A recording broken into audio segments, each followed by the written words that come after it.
eu não diria nem que esse é o básico da prática baseada em evidências. Esse é o básico da formação. Do tipo, eu tenho que me formar sabendo disso. Entendeu? Então, para você que está no curso de psicologia, eu diria que é isso, cara. Para você saber se o estudo que você está lendo é bom ou não, primeiro se preocupe em saber se o estudo que você está lendo é para o que você está procurando ou não. Sabe? Então, comece a ler sobre prática baseada em evidências, tá? Então, fica aí a dica para você que é estudante de psicologia e não entende por que tem aula de epidemiologia. Sempre tem aula de epidemiologia na grade curricular da tua universidade. Qual que é a ideia, tá, de você estudar epidemiologia? É você entender como a saúde funciona, porque a psicologia é uma ciência da saúde, né? Vamos delimitar dessa forma. Então, se você quer prática clínica, você tem que entender, cara, querendo ou não, prática baseada em evidências. E aí você vai ter 4 coisas que são do teu interesse: experiência, eficácia, prognóstico e diagnóstico. Essas 4 coisas, né? Eu e o Michael, a gente tá na faculdade e não é falado muito de hipnose, né? Se é falado aquela coisa, Freud na faculdade, não deu certo. Porque como é que tu falaria que seria hipnose por uma pessoa que desconfia que é ou sabe muito pouco? Assim, pro estudante mesmo de psicologia que tá entrando agora ou que já acompanha, mas acha que hipnose é só aquela coisa lá de Freud. Para o estudante médio de psicologia que nunca ouviu falar de hipnose, que provavelmente acha que hipnose é um transe, né? É um tipo de pseudociência ou essa ideia freudiana, eu diria que hipnose é nada mais, nada menos do que um comportamento comum, né? Um comportamento que envolve a expectativa do indivíduo e pelo engajamento ativo da pessoa, né, nessa expectativa, ela tem alterações da percepção dela. Fala, galera. Bom dia, boa tarde, boa noite, independente do horário que você estiver assistindo. Aqui quem fala é o Milton do Psicotalk, com meu amigo Maicon e o Felipe. Se apresenta, Maicon. Felipe também. Salve, pessoal, muito prazer, eu me chamo Maicon Oliveira, sou estudante de psicologia do 7º período e, cara, a gente hoje está aí para trocar esse papo com o Felipe, que particularmente a gente já acompanha há um tempo, então era um dos convidados que a gente tinha o objetivo de trazer aqui e hoje está presente com a gente aqui. Então, Felipe, seja bem-vindo, é um prazer te receber aqui e, cara, vamos falar hoje, vamos falar sobre ciência, vamos falar sobre hipnose e vai ser um papo bem da hora. Beleza. Posso me apresentar, então? Pode se apresentar. Basicamente, pessoal, obrigado pelo convite, tá? Vocês aparentemente vão ser o último podcast que eu vou participar aqui no Brasil antes de ir para o doutorado, então muito especial estar aqui conversando com vocês.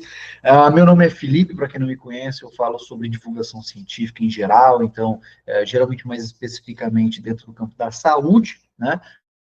Mas ainda mais especificamente dentro da psicologia. Sou bacharel em psicologia pela Universidade do Vale do Itajaí, estou indo agora para o doutorado em farmacologia na University of New South Wales, em Sydney, na Austrália. Sou diretor clínico da Clínica Souza Cabral, psicologia baseada em evidências, temos uma equipe ali comigo, com a minha esposa e com 3 psicólogas fantásticas lá na nossa equipe. Tenho o meu canal no YouTube, que se você não conhece é Felipe Psi, onde geralmente eu falo sobre pseudociências e tal, e basicamente é isso. Faço pesquisa, fiz pesquisa como bolsista do CNPq em tecnologia assistiva, então a gente desenvolveu uma órtese é o contrário de prótese é quando você perde um membro e você coloca algo no lugar, órtese é quando aquele membro ele ainda está ali, mas ele não faz mais a funcionalidade dele, então a gente desenvolveu uma órtese de baixo custo, né, para extensão, extensão e flexão de cotovelo, controlada por interface cérebro-máquina, então ainda era o paciente, né, o indivíduo pensa e a órtese, ela se mexe, né? Então a gente misturou lá engenharia com epidemiologia, foi bem bacana, a gente está agora no processo de revisão do paper para publicar essa pesquisa. Fiz pesquisa em modelo animal, com camundongo, zebrafish, Alzheimer, epilepsia, ansiedade, mas principalmente, como o próprio Michael falou, meu campo principal é hipnose, então estou ansioso para saber as perguntas de vocês para a gente bater esse papo. Como é que foi pra tu participar? Porque eu acho que esse foi um dos primeiros artigos, né? Porque tu começou a fazer artigo, tipo, tu tava na graduação e eu vi que tu fez bastante artigo nesses últimos anos, tipo, de uns 4, 3 anos pra cá, tu fez cerca de uns 8 artigos pra mais, né? Como é que foi isso pra começar a tu fazer artigo dentro da graduação? Deu muito trabalho? Como é que foi buscar também? Olha só, a história do meu primeiro artigo é engraçada, porque eu fiz o meu primeiro artigo e dele para o próximo demorou, na verdade, eu diria. O meu primeiro artigo foi quando eu e o Wesley, ambos estávamos praticamente começando nas redes sociais. Então, o Wesley tinha acho que uns 19 mil seguidores na internet e eu tinha acho que uns 5. E em algum momento ali dos stories, o Wesley falou sobre hipnose em algum momento respondendo uma caixinha, e aí eu lembro que eu falei, cara, essa informação aí tá errada, velho. Ele falou, não, mas ó, o paper tal diz X coisa. Eu falei, sim, o paper tal diz X coisa, porque o cara que escreveu esse artigo, ele é da teoria tal, mas a teoria tal bate de frente com essa, e a gente foi conversando sobre, e ele falou o seguinte, cara, escreve isso daí que eu te ajudo a submeter. Então, o meu primeiro orientador foi o Wesley Delanogari. E aí ele me ajudou muito, eu fui escrevendo, ele foi ali fazendo o trabalho de um bom orientador, que era falar, tá uma porcaria, tá uma porcaria, tá uma porcaria. Daí eu fui melhorando, e se tornou depois a minha primeira publicação, que foi uma revisão especificamente sobre a falta de evidências empíricas dentro da teoria, que a gente chama de teoria de estado da hipnose, que é a ideia de que a hipnose é um estado alterado da consciência, transe hipnótico, essas coisas, né? Então, esse foi o primeiro paper, foi publicado em dezembro de 2022. Só que, entre isso e o próximo paper publicado, eu fiquei, digamos, todo esse tempo fazendo pesquisa, só que nada estava saindo. Então, a minha primeira publicação, ela foi uma coisa meio tipo, tive vontade de fazer, tive a ideia, tive alguém que me deu uma orientação, mas em base eu quase que fiz tudo sozinho, porque o Wesley foi dando as ideias, e aí depois eu precisava de um professor orientador, de fato, para entrar junto na publicação e me ajudar com outras coisas. E aí foi a professora doutora Camila Volpato Brori, que me ajudou também demais nesse processo. E aí, no período ali de 2022, 2023, eu comecei a fazer pesquisa como voluntário na universidade. Então, eu basicamente tinha vontade de fazer pesquisa e procurei um professor que era conhecido meu, e ele me apresentou um professor do departamento de engenharia, nada a ver com a galera da psicologia. E aí eu lembro que eu fui lá, tive uma entrevista com ele, comecei a explicar quais eram os meus interesses, por que eu queria fazer pesquisa, e aí ele estava começando essa pesquisa com interface cérebro-máquina, né, para o cotovelo, especificamente. Então, ele já tinha umas pesquisas bem, cara, bem malucas. O professor Dr. Alejandro Rafael Garcia Ramírez é fantástico. O cara desenvolveu eu não sei se tem um nome técnico para isso, não é meu campo, né? Mas é uma vareta para cegos, tá? Sabe aquela bengala? Bengala o nome, né? Não é vareta, é bengala. Ele desenvolveu uma bengala para cegos que tem um sonar. Então, quando o cego está andando, geralmente ele está ali tateando com a bengala o chão, mas se tem, sei lá, um espeto, né, na altura do peito desse cego, ele pode morrer, ele pode se machucar seriamente, e a bengala não avisa ele disso, né? Então, ele desenvolveu uma bengala com um sonar que avisa o cego que, ó, da tua linha da cintura para frente tem alguma coisa se aproximando. Então, cara, fantástico. Então, ele é desse campo das tecnologias assistivas. Mas a minha ideia era fazer pesquisa com bicho, com animal, né? O meu sonho era esse na época da graduação. E o professor para quem eu pedi ajuda falou, não, tem um cara certo para te mandar. E eu pensei, putz, vai ser uma pesquisa com camundongo, com rato. E não, era no setor de engenharia. Eu percebi isso quando eu cheguei lá e não tinha bicho nenhum. Ele não me falou que não era o que eu queria. E aí eu cheguei, só tinha máquina, torno e placa, e não tinha, né, nenhuma gaiola, não tinha nada. Então fui reparando que eu não estava no lugar certo. Mas acabou que, cara, foi o lugar perfeito. E aí, fazendo pesquisa lá, ele me recomendou e tal, eu consegui chegar numa outra professora que essa sim fazia pesquisa com modelo animal. Então, acho que esse meu primeiro trabalho como voluntário que me preparou para fazer pesquisa com modelo animal, né? Me preparou, entre aspas. Então, fui para lá porque eu tinha interesse e conversei, e, cara, essa é uma dica para estudantes de graduação se quiserem fazer pesquisa.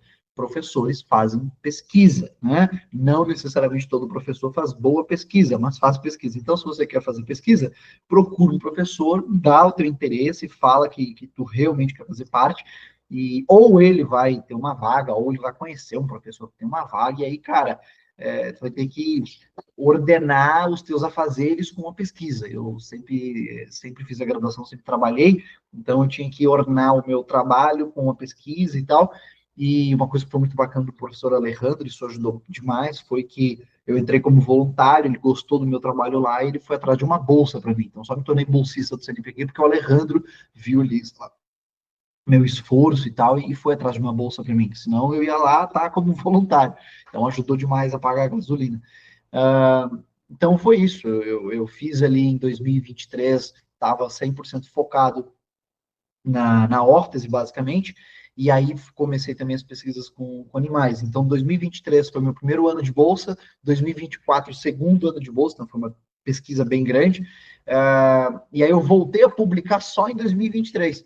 Então, publiquei primeiro lá em 2022, 2023 eu publiquei minha meta-análise sobre hipnoterapia para depressão, daí eu publiquei em 2023, não, perdão, em 2023, no final das contas, eu não publiquei, foi nada. Em 2023 eu não publiquei nada. Foi logo para 2024, que daí sim, daí eu publiquei um capítulo de livro no começo do ano, junto com o Júlio Gonçalves, eu chamei ele para ser meu coautor, porque ele entende muito mais do que eu de alguns assuntos sobre monitoramento de progresso, mensuração de resultado, formulação de caso, ele é um cara incrível nisso, então ele escreveu a parte do paper sobre isso. Depois eu fui para a Hungria, talvez por isso até que vocês que me acompanham devem ter visto bastante essa movimentação, porque na Hungria eu fiquei lá tendo um camping de pesquisa, então fiquei lá 2 meses só fazendo uma pesquisa com o Kkesh, e daí acabou, a gente fez um preprint, aí durante o ano de 2024 começou uma correria de fazer outras pesquisas, porque o Léo Costa me deu um chute do tipo, irmão, você quer ir para o doutorado, mas eu não estou vendo você publicar. E foi aí que comecei a correr atrás. Então, para quem é estudante de graduação e quer fazer pesquisa, dica essencial. Leia sobre metodologia. É obrigatório que se você quiser fazer pesquisa, tu vai ter que ir atrás disso. Então, começa a ler papers sobre metodologia de pesquisa e procura professores que tenham vaga. E não procurem só professores no campo ali do curso de psicologia. Eu só fiz pesquisa no meu tempo de graduação com quem não era da psicologia, né? Eu só fiz pesquisa com o pessoal da farmácia e de engenharia, nada de psicologia, nada, porque as pesquisas de psicologia lá são muito ou fracas, ou enfim, não era exatamente o que eu estava procurando. Então, procura todo mundo que envolve saúde, alguém vai ter uma vaga para você. Felipe, quando tu foi pra Hungria, como é que rolou essa história do pré-print? Foi meio que do nada. Tipo, ele chegou pra ti e falou: olha, esse estudo aqui não tá um pouco estranho, porque eu sei que eu dei uma olhada, não entendi muito bem, porque é muita informação, mas como é que tu chega a pegar aquelas informações pra tu poder bater com as informações e ver que realmente aquele estudo tava apresentando alguma coisa de errado? Como é que funcionou nesse caso? Cara, essa pesquisa ela foi muito legal. Eu cheguei lá na Hungria e, para quem não sabe, eu basicamente li um paper que eu fiquei apaixonado, um artigo científico que eu fiquei impressionado. E eu mandei um e-mail para o autor principal da pesquisa falando, cara, sou estudante de psicologia, essa é minha vida, assim, assim, assado, queria muito seguir pesquisa, adorei seu paper e seu outro trabalho X, Y, Z. Posso ser voluntário no teu laboratório? E o cara falou que sim. E aí a universidade dele escreveu uma carta falando, olha, a gente convida Felipe Luiz Souza, assim, assim, assado, e aí, né, com essa carta você consegue super fácil algumas facilidades, tipo, passar na imigração, né, caso alguém te faça alguma pergunta de imigração, o que você quer fazer no nosso país, né, você fala, irmão, só vim aqui estudar e vou embora, e aí tu não tem problema para entrar no país. Mas a grande ideia é, eu cheguei lá e no meu primeiro dia o Kkesh falou o seguinte, olha, a gente tem alguns projetos aqui andando no laboratório, só que como a gente está de férias, né, as aulas não voltaram ainda, basicamente só quem está aqui fazendo pesquisa sou eu, e também porque eu cheguei lá bem, foi começo de 2024, né, janeiro de 2024, a tensão, a gente já está em que? 3 anos e meio de guerra entre Rússia e Ucrânia. Em 2024, o clima estava muito tenso, então o governo da Hungria, que é vizinho da Ucrânia, né, literalmente, estava cortando certos custos. Então, muitos pesquisadores estavam preferindo ficar em casa, pesquisando de casa, fazendo trabalho desde casa, mas o Kkesh se disponibilizava a ficar lá na universidade. Tanto é que o governo estava economizando no máximo. Lá na universidade era só o nosso andar que estava com o aquecimento ligado. E ele falou, não sei se tu vai querer vir para cá com essa situação. Eu falei, vou sim. Se tu me aceitar aí, eu vou. E quando eu cheguei lá, o Kkesh falou o seguinte, olha, você leu o artigo tal? e se alguém leu esse meu preprint, ou melhor, se alguém não leu esse meu preprint, foi uma pesquisa clínica feita na Stanford, nos Estados Unidos, em que o grupo do David Spiegel, que é um autor muito importante no meu campo, eles basicamente falaram o seguinte: olha, a gente descobriu que a estimulação transcraniana profunda aumenta aqui a hipnotizabilidade das pessoas, e eles estavam lá com uma população de pessoas com fibromialgia. E aí a gente falou, ele olhou para mim e falou assim: o que você achou desse artigo? E eu não sabia qual era a opinião dele sobre o cara, né? E aí eu falei: olha, eu achei meio ruim, não sei se eu concordo com o resultado. E aí ele falou: eu também não. E aí a gente começou a conversar sobre fazer uma carta de resposta, né?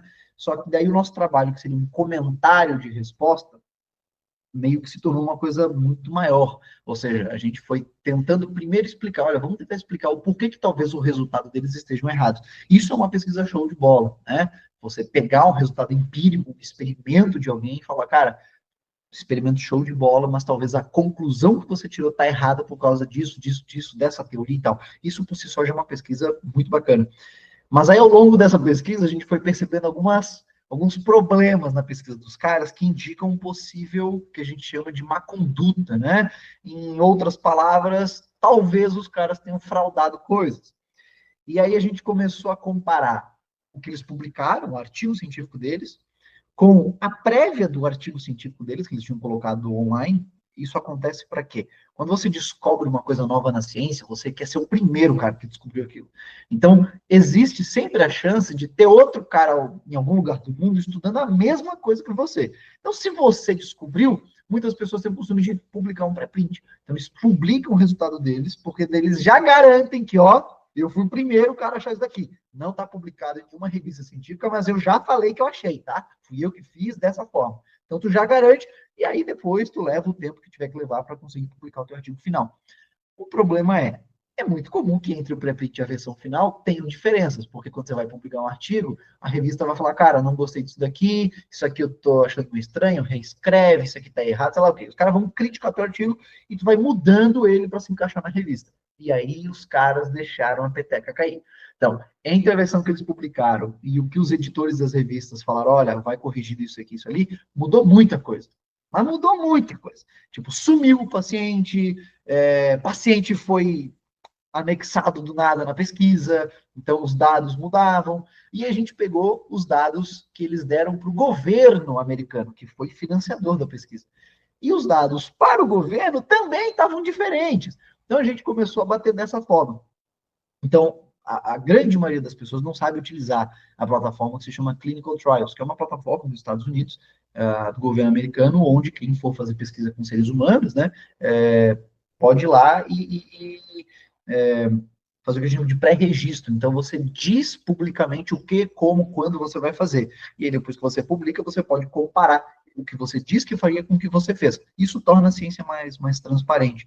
O problema foi, o que eles falaram que fariam estava diferente do que eles fizeram, que estava diferente do que eles falaram depois para o governo americano que eles fizeram. Então, eram 4 documentos, todos eles diferentes. Resultado, nenhuma revista quis publicar a nossa pesquisa, porque ninguém está afim de publicar um artigo dizendo, opa, a Stanford se pata com uma pesquisa fraudada, ou seja, revistas não gostam dessas inimizades com grandes instituições financiadoras. Então, a nossa pesquisa está lá pública, né? Ela está como pré-print, mas ela não está em nenhuma revista científica, mas ela até já foi citada numa outra pesquisa, o nosso pré-print até foi citado numa outra pesquisa de um cara muito importante do nosso campo. Inclusive, o Kcash, ele deu uma palestra no mesmo evento que o David Spiegel. E aí foi muito bacana, porque o Kcash foi lá dar uma palestra sobre essas questões de credibilidade em ciência, transparência, foi meio que uma situação legal. Mas Então, resumindo, foi meio que tu só ia ler na verdade, só pressou pra ti, porque eu acho que essa metodologia aqui tá um pouco errada por causa dessa conclusão, e acabou que vocês viram os dados, e aí não tava nada batendo com nada. Ou melhor, uma coisa tava batendo e no final tava dando outro resultado. De forma bem simples, uma coisa que levantou a nossa suspeita foi, no artigo dele está escrito o seguinte, nós disponibilizamos os nossos dados, né, os dados brutos que eles acharam na pesquisa, para qualquer cientista que pedir para nós, é só mandar o e-mail e a gente manda os dados brutos. A gente solicitou os dados brutos e mandou, olha, a gente tem essas perguntas aqui sobre a pesquisa de vocês. Podem mandar os dados brutos? E a gente nunca recebeu os dados brutos. Então, essa é uma coisa da qual você desconfia, entendeu? Então, essa é a ideia. Essa foi minha experiência na Hungria, cara. Foi um camping foi um intensivão de pesquisa muito massa. Percebe que, tipo, na ciência é uma coisa que até na ciência tem essa questão da competitividade, de jogo político, de não sei o quê. E só puxando para a parte da hipnose, então tu tinha falado que, na verdade, já é do teu campo. Então, para apresentar até pro público, às vezes tem gente aqui que tá acompanhando o Psicotal que nem te conhece direito, ou já ouviu falar, mas fica naquela, tipo, porque muita gente, tipo eu e o Michael, a gente tá na faculdade e não é falado muito de hipnose, né? Se é falado aquela coisa, freio de ir na faculdade, não deu certo, não sei o quê, aquilo. E sempre tem os estudantes, né? Que é uma sala enorme, a nossa sala, tipo, acho que de manhã umas 50 pessoas, né, Michael? Aí fica naquela, e seria, por exemplo, assim, como é que tu falaria que seria hipnose por uma pessoa que desconfia que é ou sabe muito pouco? Assim, para o estudante mesmo de psicologia que está entrando agora, ou que já acompanha, mas acha que hipnose é só aquela coisa lá de Freud. Para o estudante médio de psicologia que nunca ouviu falar de hipnose, que provavelmente acha que hipnose é um transe, né, é um tipo de pseudociência, ou essa ideia freudiana, eu diria que hipnose é nada mais, nada menos do que um comportamento comum, né, um comportamento que envolve a expectativa do indivíduo e pelo engajamento ativo da pessoa, né, nessa expectativa, ela tem alterações da percepção dela. Então, a gente pode fazer a pessoa literalmente ter uma alucinação visual, então a pessoa deixar de enxergar cores ou enxergar objetos que não estão ali, ou deixar de enxergar objetos que realmente estão ali, através disso. É um comportamento do sujeito estar motivado a colaborar com a sugestão do hipnotizador. E aí, hipnotizador pode ser tanto uma pessoa externa, pode ser um áudio, pode ser a própria pessoa. Então, a hipnose, ela faz parte da comunicação humana, da experiência humana normal. Ela não é uma terapia. A hipnose, ela não é uma coisa criada ou inventada ou desenvolvida por alguém. Ela faz parte do desenvolvimento natural, evolutivo das pessoas. Né? Então, a gente até tem algumas pesquisas bem bacanas com relação ao potencial efeito evolutivo da hipnose, do tipo, por que que a hipnose se perpetuou ao longo da evolução, né? E acredita-se que, claro, a gente não consegue replicar essa experiência, porque a gente não consegue replicar a evolução das espécies agora, mas a grande ideia com evidências de comparação genética de pessoas, né, de um grande número de pessoas que a gente tem aparentemente, a hipnose pode ter sido perpetuada ao longo da evolução, porque antepassados que tinham dificuldade em manejar a própria dor, biologicamente falando, ou seja, pessoas com certas mutações, com certos polimorfismos, com certas alterações específicas no seu sistema endocannabinoide e tudo mais, ou seja, o meu próprio sistema de anestesia orgânica, pessoas que, ou seja, não conseguem biologicamente manejar a própria dor naturalmente, essas pessoas tiveram que desenvolver formas de se distrair, formas de alterar suas percepções, né, como, por exemplo, a sensação da dor, e isso, então, tornaria elas mais adaptáveis para conseguir perpetuar o seu gene para frente. Então, talvez isso seja uma explicação por que a hipnose existe ainda hoje. Mas a grande questão é, a hipnose não foi uma coisa criada por Freud, a hipnose não foi uma coisa criada, ou a hipnose ela não é uma abordagem da psicologia. Então, você não tem como negar a hipnose. Ela está ali, né? Você goste dela ou não, ela está ali, ela está muito bem descrita na literatura. Então, esse é o primeiro ponto. Ela está ali. Segundo ponto, Freud não foi nada na história da hipnose, senão um propulsor, né, da propaganda, talvez. Mas como teórico da hipnose, como clínico da hipnose, como nada. Ele não significa um pinguim no iceberg da hipnose. Então, falar sobre Freud com algum autor da hipnose é perda de tempo. né? Então, por isso, eu diria para o acadêmico de psicologia que, cara, talvez Freud seja um autor muito importante para você, porque ele fez parte da história da psicologia. Entretanto, da hipnose surge a psicanálise, da psicanálise surge a psicologia como a gente tem hoje. Então, se você quer falar do Freud porque ele é importante para a história da hipnose, então você talvez deveria falar sobre hipnose porque ela faz parte da história da psicologia. Inclusive, quem cunha o termo psicoterapia, quem surge com essa ideia de terapia mental, foram os patronos das terapias com hipnose. Então, talvez uma coisa do porquê você deveria estudar sobre a história desse campo fosse porque dele que surge a psicoterapia. E uma outra coisa existem aplicações clínicas factíveis com hipnose e existem também aplicações clínicas inúteis com hipnose. Então, você muito provavelmente ouviu falar dessas aplicações inúteis ou ouviu falar de forma exagerada das aplicações úteis, ou você ouviu algum picareta falar sobre hipnose curar a depressão em uma sessão, em fazer as pessoas se curarem sei lá, alergias horríveis, sabe? Então, a grande ideia é, você muito provavelmente não entende nada de hipnose, portanto, não faria sentido você ter um preconceito com hipnose, porque você não conhece do tópico. E essa é uma das grandes questões dos profissionais da psicologia e também de qualquer área da saúde, que é, não faz sentido eu ter preconceito com um tratamento até que eu saiba se ele é bom ou não. Ou seja, se alguém chegar aqui falando assim, ó, cara, o Michael me apresentou um tratamento que é o tratamento galáctico do dragão de macarrão. Tá bom? Nome é engraçado. Mas se o cara chegar para mim com um baita estudo clínico bem feito, mostrando que a terapia quântica galáctica do dragão de macarrão funciona, eu vou ter que aprender essa macarronada. A grande ideia é, até que eu entenda se funciona ou não, não faz sentido ter preconceito com tratamento. É tipo um farmacêutico chegar para mim e falar, ó, tem Novalgina e tem esse daqui. Ah, eu não conheço esse, então deve ser ruim. Não, talvez seja melhor. Não sei, eu não estudei. Então, acho que seria isso que eu falaria para um estudante de psicologia. Cara, hipnose é um comportamento, deve ser entendida como um comportamento. É o que a gente chama de teoria sociocognitiva.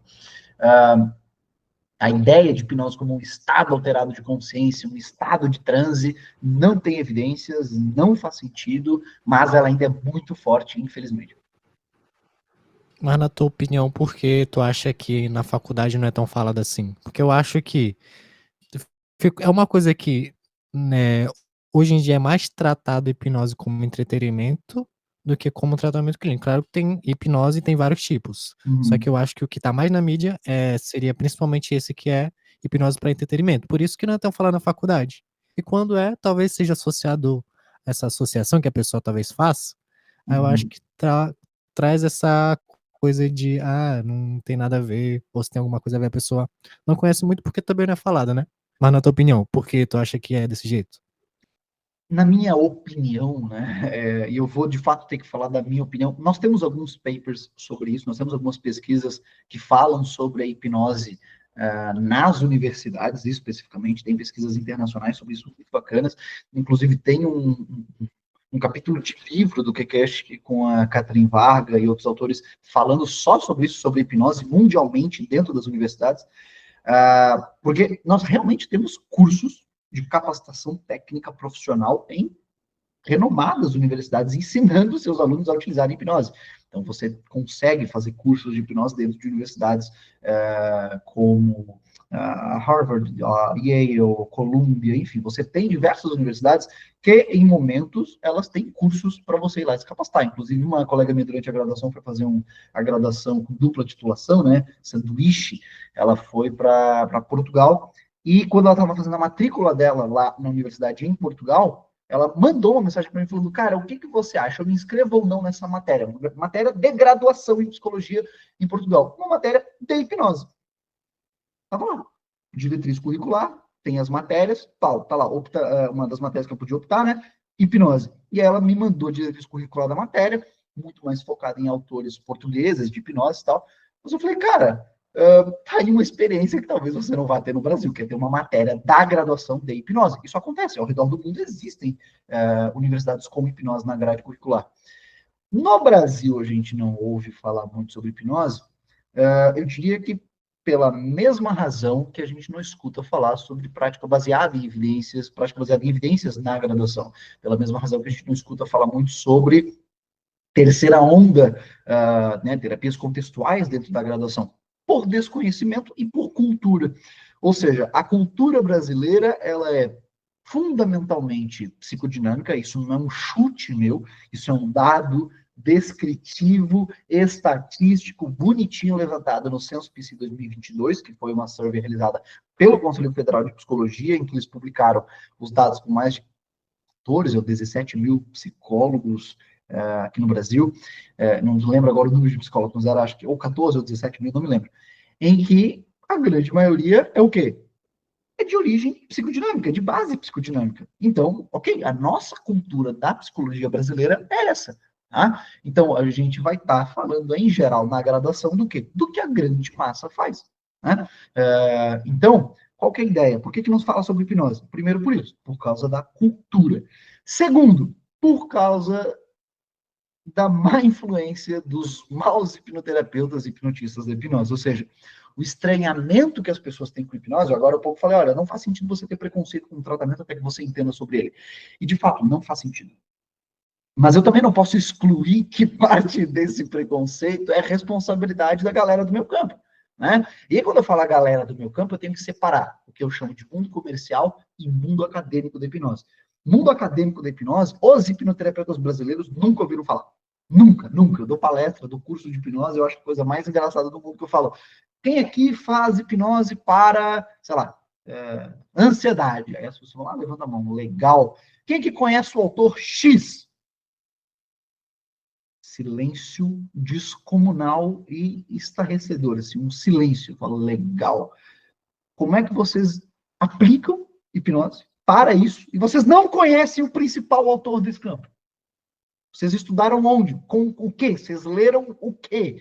Vocês não leram nada. As pessoas aqui no Brasil têm cursos de final de semana sobre hipnose. E é a mesma coisa, sem sacanagem. Meu primeiro curso de hipnose que eu fiz aqui no Brasil, se eu for em qualquer curso de hipnose no Brasil, agora, anos depois, 8 anos depois, eu vou aprender a mesma coisa. No máximo, os caras vão ter mudado um nomezinho aqui e ali, mas eu vou continuar escutando sobre subconsciente, sobre reprogramação mental, sobre regressão de idade, não sei o quê. É a mesma coisa. A grande questão é por que os profissionais da saúde ficam receosos, tá? Justamente pelo fato da visão que as pessoas construíram da hipnose. Mas ela foi sendo construída historicamente, né? Então, quando a hipnose chega nas Américas, eu tenho uma aula disso para os meus alunos, da hipnose chega nas Américas, ela chega através de romances, de 2 livros especificamente, que eu não vou me lembrar o nome agora, mas são livros muito clássicos, que eu não vou me lembrar o nome, porque não é meu tipo de literatura. Mas nesses 2 livros nós temos personagens centrais da história, e foram livros que estouraram na época, lá em 1800 e bolinha e tal, em que basicamente os protagonistas, ou um deles, o hipnotista, matava as pessoas, né, e ele usava hipnose para controlar as pessoas e matar as pessoas, e o outro hipnotista hipnotizava as pessoas para as pessoas matarem as pessoas por ele. Assim que chegou a palavra hipnose nas Américas. Paulo, primeiro contato. Hipnose controla e mata a gente. Aí depois vem a galera já com as ideias milagrosas de curar grandes doenças e demonstrações de palco. Então, no Brasil, a gente tem muito isso. Ou hipnotista de palco, fazendo as pessoas caírem no chão, se tremendo, uma coisa, uma falta de elegância, uma coisa horrorosa. Ou hipnoterapeutas que não entendem nada de saúde, né? E vêm numa ideia absurda de hipnose. E a pequena parte também de hipnoterapeutas que juram que entendem de ciência, divulgam como se entendessem de ciência, mas divulgam artigos, né, científicos de péssima qualidade para justificar a prática deles. Então, o cenário majestoso da hipnose no Brasil é ruim. E fazendo até meu peixe de uma pesquisa minha, uma survey que eu conduzi no ano passado aqui no Brasil, a gente levantou informações com hipnoterapeutas ao redor de todo o país, a gente entrevistou 103 ou 113 hipnoterapeutas, eu não vou conseguir me recordar agora. A gente foi levantando as práticas, as perspectivas que esses hipnoterapeutas têm, né? Cara, é um absurdo. Foi aceito para publicação agora no maior periódico internacional de hipnose no mundo, que é o International Journal of Clinical and Experimental Hypnosis. E é horrível, cara, sem sacanagem. As pessoas falando, tipo assim, ó, as pessoas respondiam lá na entrevista, eu tenho uma prática clínica baseada em evidências. Show de bola. Aí lá na frente tinha perguntas sobre o que elas faziam na clínica. E era tipo, hipnose é eficaz para remover verrugas? Sim, é eficaz. Hipnose é eficaz para lembrar de memórias reprimidas e apagadas, esquecidas? É sim. Cara, de onde é que se tirou isso? Mas lá atrás esse cara respondeu que tinha uma prática clínica baseada em evidências. Aí a gente perguntava, qual que é a tua abordagem? O que tu utiliza na clínica? E as pessoas descreviam nomes de abordagens inventadas por alguém aqui no Brasil. E o pior, tem um cara nessa entrevista que eu fiz questão de mostrar lá. Tá bem escritinho. O cara respondeu, eu utilizo o método tal, que foi alguém aqui no Brasil que inventou. Aí outro cara respondeu, eu utilizo o método tal, o mesmo caso, os dois caras fizeram o mesmo curso, e ele ainda colocou, com adaptações próprias. Ele pegou uma abordagem que já não tem evidência nenhuma e alterou. E antes ele respondeu, tem uma prática clínica baseada em evidências. Esse é o cenário da hipnose no Brasil hoje. Então eu não estranho as pessoas não gostarem ou acharem esquisito falar de hipnose. Agora, e só para deixar claro, tá? Não é um fantasma do tipo, as pessoas não gostam de hipnose, Felipe. Isso é um espantalho argumentativo. As pessoas não têm... Tem. Eu fui apresentar uma pesquisa no Congresso Brasileiro de Psicologia Baseada em Evidências. Eu apresentei uma pesquisa minha lá. Apresentei minha meta-análise. Num bannerzinho, né? Estava lá, basicamente assim, você vai no congresso, fica lá um monte de pessoas com os banners e as pessoas fazem perguntas sobre o teu banner e tal. Na minha hora de ser avaliado, tá? Eu não escutei nenhuma pergunta do meu avaliador sobre a minha pesquisa. Ele chegou lá, a primeira coisa que me perguntou foi, hipnose tem evidência para alguma coisa? Eu estou com um banner aqui sobre a minha pesquisa. Você não vai perguntar nada sobre isso. Nada. Isso daqui tá de enfeite. Cara, eu não escutei nenhuma pergunta sobre a parada. O meu avaliador chegou lá com 15 tijolos na mão só sobre hipnose. Nada sobre a pesquisa. Só sobre... E olha que a minha pesquisa era falando que a hipnose não tinha evidências para um tipo de tratamento. Ou seja, até levando uma pesquisa falando, olha, cara, a gente tem que ter cautela ao falar que hipnose funciona para tal coisa. Até nesse cenário, eu não escutei nenhuma pergunta sobre isso. Então, essa má impressão, essa má fama, ela é muito presente. Muito presente. Mas, agora a gente vai publicar a nossa survey, a gente vai demonstrar melhor do porquê essa má fama, ela existe e não acho. Não tem como julgar quem tem essa má impressão da hipnose. Felipe, tu citou em um momento da conversa que, em alguns minutos passados, que a teoria psicodinâmica é crescente aqui por parte da cultura e por parte do desconhecimento também da prática baseada em evidências. E eu percebo muito também que essa cultura, ela não só conhece apenas um lado, como também ela é muito punitiva para o outro. Então, se você tenta se posicionar de forma mais científica, um pouco mais incisiva para o lado científico, para o laboratório, para as pesquisas, isso soa meio como aversivo para as outras pessoas que são do outro lado. E assim, e aí isso meio que reforça o outro lado, que é menos pessoas conhecem aqui no Brasil, pelo menos, a questão da prática baseada em evidência dentro da academia. Então, dentro das universidades, assim, a gente muito pouco se ouve falar, pelo menos eu e Pablo, na nossa universidade, assim, quanto que é ciência de verdade, quanto que é uma pesquisa. E aí, ok, existem ali artigos, mas não bons artigos. E esse pensamento, ele acaba meio que ficando de lado. E eu queria que tu explicasse pra gente, então, já que tu já fez publicações também e já comentou acerca de vários outros, o que seria uma boa pesquisa para que então a gente se embasasse nela e a partir daí tomasse boas decisões clínicas futuramente? Cara, essa é uma pergunta fantástica, velho. Olha só. O fato de alguém estar procurando um artigo científico significa que ele está tentando defender ou entender alguma coisa. Então vamos lá, vamos começar a quebrar o método. A gente nem precisa aprofundar em filosofia da ciência, que não é nem meu campo, e nem me arrisco a dizer que é meu campo, porque filosofia da ciência é um campo, cara, absurdamente complexo. Mas a gente pode começar da base, que é ciência não é um método, tá? Isso é um equívoco. Ciência não é um método. A forma mais plausível e básica da gente conseguir entender o que é ciência, porque aqui, de uma forma meio que a demarcar as coisas para facilitar na educação, na qualificação das pessoas, a gente fala, ciências humanas, ciências exatas, ciências não sei o quê, mas não se separa assim, de fato, né? Ciência é uma coisa com muitas faces, com muitos diferentes campos, né? Mas a ciência em si, o que ela é? Ela é, cara, é o esforço, é o próprio empreendimento humano, né? De organizar o conhecimento que a gente foi adquirindo da realidade. Então, o que é a ciência de fato, tá? Para um estudante de psicologia que está querendo agora entender sobre método científico, agora está querendo entender isso. O que vai ser ciência? Leiam um livro chamado, afinal, O que é Ciência, do André Bach, que é fantástico. E ele tem uma descrição muito boa. Ciência é o empreendimento da organização, da compilação e da organização do conhecimento humano. Então, como é que a gente faz para entender o universo? A gente vai juntando informações e testando essas informações.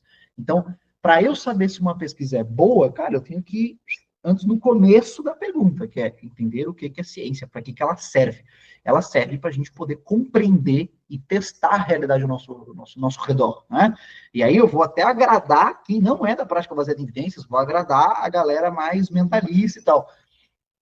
Dentro da Gestalt, nós temos a ideia, por exemplo, né, e se eu bem me recordo, o autor dessa parte, é o Kurt Lewin, quando ele fala sobre o meio comportamental e o meio geográfico.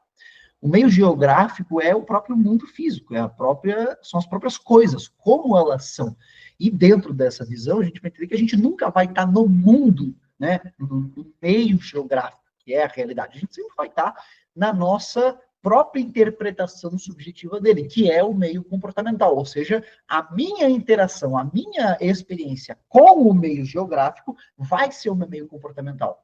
Então, a ideia da ciência é a gente tem que encontrar verdades objetivas. O que é isso?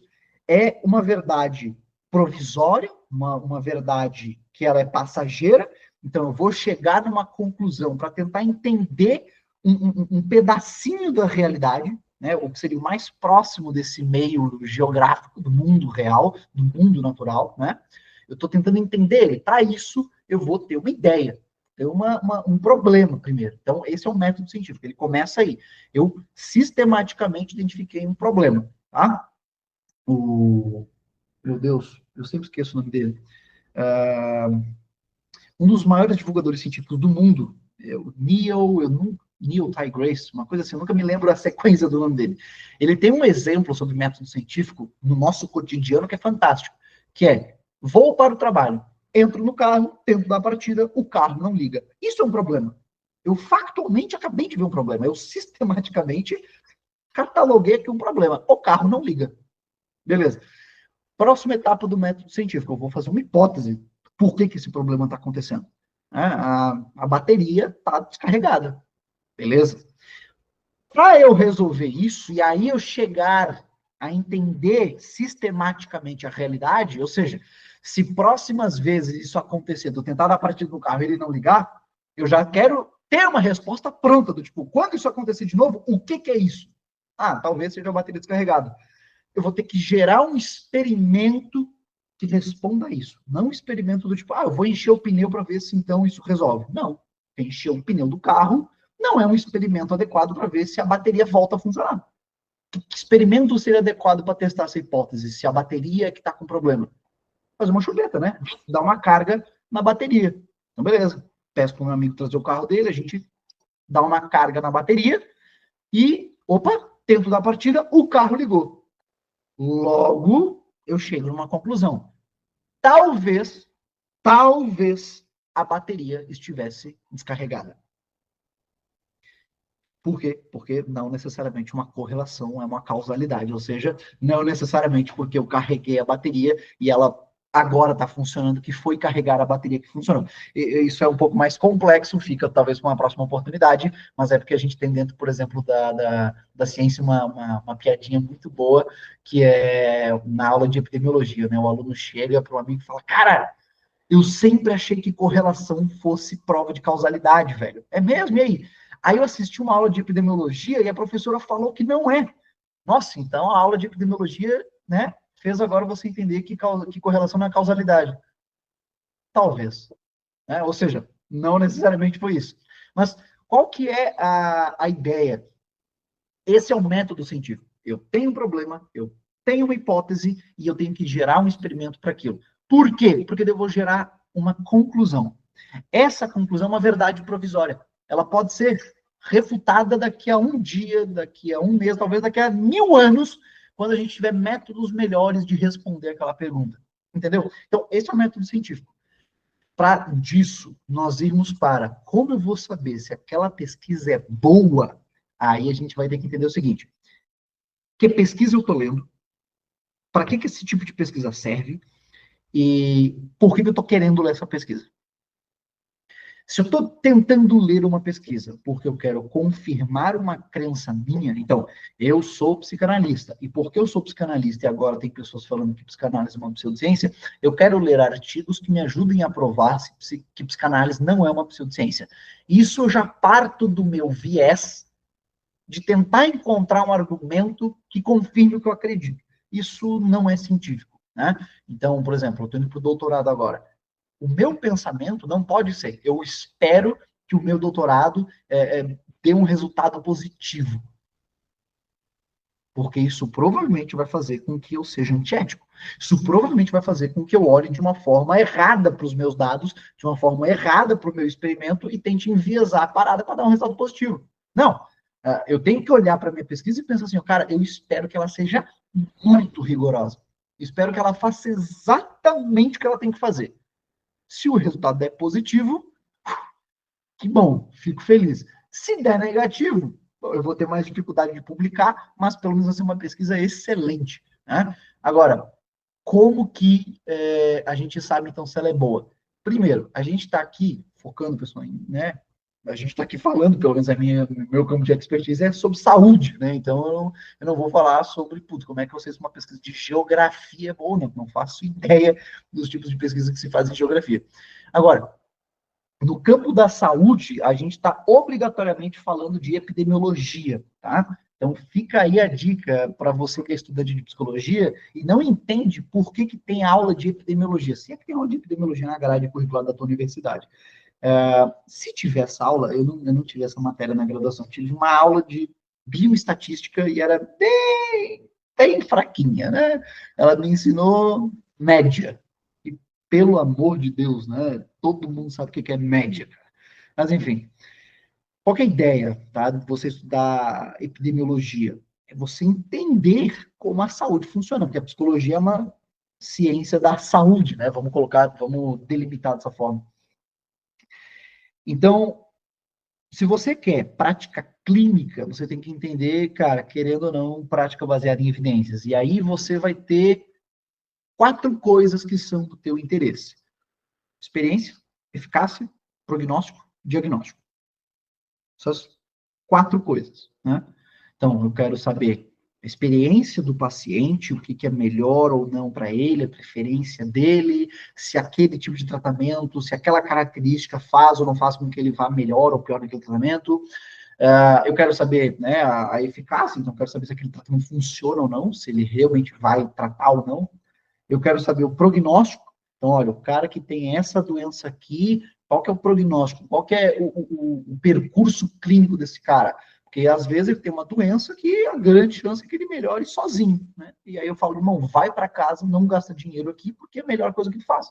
Ou não, o cara aparece com uma doença e fala, irmão, o prognóstico dessa doença é que tu vai morrer em um dia. Corre para UTI com esse cara.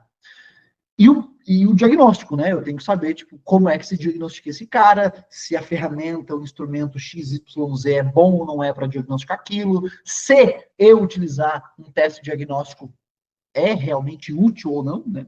Então, imagina, tu vai no nutricionista e o cara te passa aquelas famosas receita não, encaminhamento para fazer uma paulada de exame e tal, inútil. Provavelmente não vai mudar em nada o diagnóstico, não vai mudar nada, não vai ser utilizado para nada. Você só gastou dinheiro e ainda incorre na chance de receber um diagnóstico errado, porque agora o cara tem um monte de coisa inútil na frente, ele vai ver um monte de número alterado, que não significa nada, e vai falar, ó, teu, sei lá, 534X1 está alterado, logo você precisa de um manipulado tal, que coincidentemente eu tenho uma farmácia popular aqui, uma farmácia parceira, né, coincidentemente. Isso é o quê? Isso é uma inutilidade. Por quê? Por um erro de diagnóstico. Então, a ideia do cara da psicologia, eu sei que pode parecer muito longe, porque tu entrou querendo saber se a mente humana é incrível ou não, você que entrou querendo saber se você ia ajudar o teu amiguinho, teu familiar, ou se ajudar ou não. Você entrou com esse pensamento. E aí entra uma coisa que talvez, não sei se vocês vão concordar ou não, mas esse é um grande pensamento meu, que é, você se entrou na faculdade, né, na graduação em psicologia, para se descobrir. Por mim, você deveria sair do curso de psicologia, meter o pé. Para mim, você deveria ser filtrado do curso, porque você não serve para estar aí. Por quê? Porque estar ali para se descobrir é um objetivo errado. A graduação é uma formação do profissional. Então, você tem que entrar pensando, eu quero trabalhar com X, né? Pô, quem é que entra em logística pensando, eu quero me descobrir se eu gosto de container maior ou menor? Ninguém, né? Quem entra em logística quer trabalhar no porto, por exemplo. Então, quem entra em psicologia deveria ter essa visão. Ninguém entra em nutrição, você fala, eu quero descobrir se eu sou ectomorfo ou mesomorfo. Entendeu? A grande ideia é, eu tô lá porque eu quero ser um profissional. Então, essas vão ser, e deveriam ser, suas 4 preocupações. Se você for ser um psicólogo clínico, se você for de organizacional de trabalho, outros 500, recrutamento e seleção da POT, outros 500, essas coisas, tá? Estou falando do campo clínico, que é o que me importa e eu sei. Então, experiência, eficácia, prognóstico, diagnóstico é o que vai se preocupar. Aí entra o primeiro problema. Se você não é da psicanálise na graduação, geralmente tu vai ser da análise do comportamento. Se você é da análise do comportamento, você gosta muito de pesquisa básica. Pesquisa com modelo animal, pesquisa com camundongo, pesquisa com rato, pesquisa com peixe-zebra, pesquisa com macaco, né, com outros primatas, pesquisa com verme de mosca, pesquisa desse tipo. Qual é o problema? Esse tipo de pesquisa, apesar de ser a grande base, né, do campo comportamental, eles têm muita pesquisa básica, isso não é ruim, né, isso é excelente. Pesquisa básica serve para você ver mecanismo de ação, não serve para nada na clínica, tá? Então, na clínica, você, né, você psicólogo, não vai utilizar pesquisa, não deveria utilizar pesquisa básica para direcionar a tua conduta clínica. Então, se alguém, né, Felipe, como saber se o estudo que eu estou lendo é bom ou ruim?